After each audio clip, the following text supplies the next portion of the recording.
When you say that, I feel that celebrity is just an amplification of something that happens in ordinary or non-famous life, in that, say for example, you start to learn, don't show those bits of your personality because people don't like that's not rewarded. But we all know that from socializing.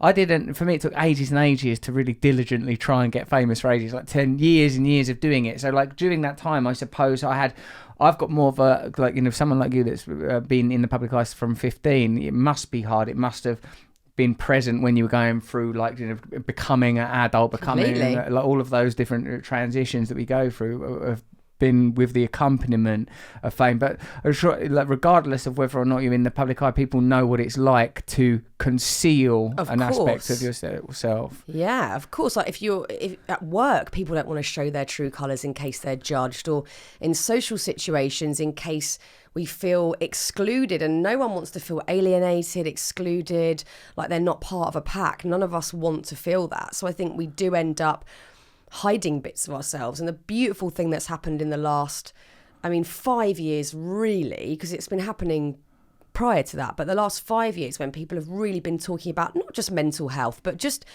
really being vulnerable and talking about emotions and fears and problems, I think that is the most powerful thing, because you instantly don't feel alone. You know that weird thing that always happens in your head, or that weird physical thing you worry about, other people are feeling. Oh my God, there's no greater relief. And I had that with Happy. I was shit scared about that book being published. And the night before it went on sale, I was just like catatonic with fear, like, this book cannot go out. No one can read this book. This is a massive mistake. And then as soon as I started to sort of talk to other people about it, and once I'd had a sort of reaction from it being released, I was like, oh my God, this is actually the greatest thing, because other people are coming up to me who I had no idea had any sort of mental health problem or down in life, and had come to me and said, oh my God, you should have said I was going through exactly the same thing, or I had that after I had kids, or whatever. And it's that connection that I think is driving a lot of what I do now, and also socially, I think so many more people are feeling comfortable talking about things. Not everything, but I think we're getting there, and it's going to be an incremental thing over the years, where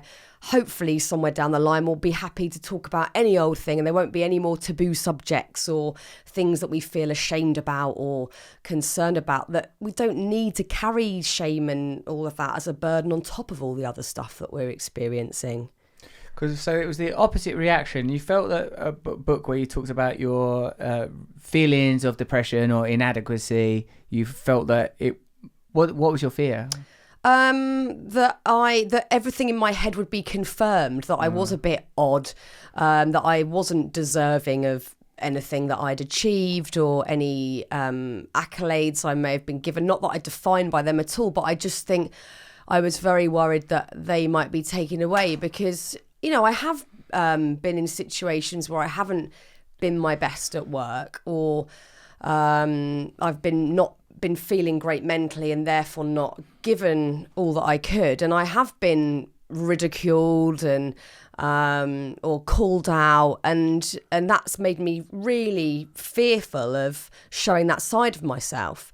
And so in Calm, that's all about anxiety and panic attacks. And panic attacks are a bit more, they're sort of newer to me. That's in the last 3 years that I've had panic attacks, and I've had them when I've been on air and managed to somehow sort of conceal them.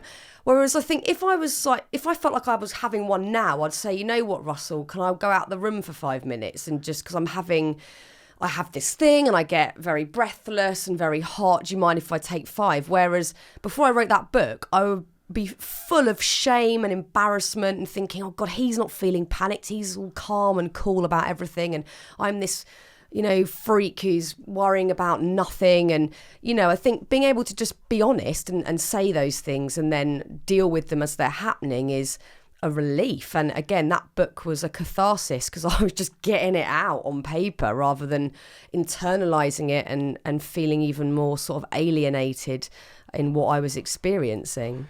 Thanks for watching this podcast and going all the way to the end of it. Would you kind of to click the bell? It might not be there, could be over there. and subscribing so that we can infiltrate your serenity and peace of mind with jangling bells and buzzes. Thank you.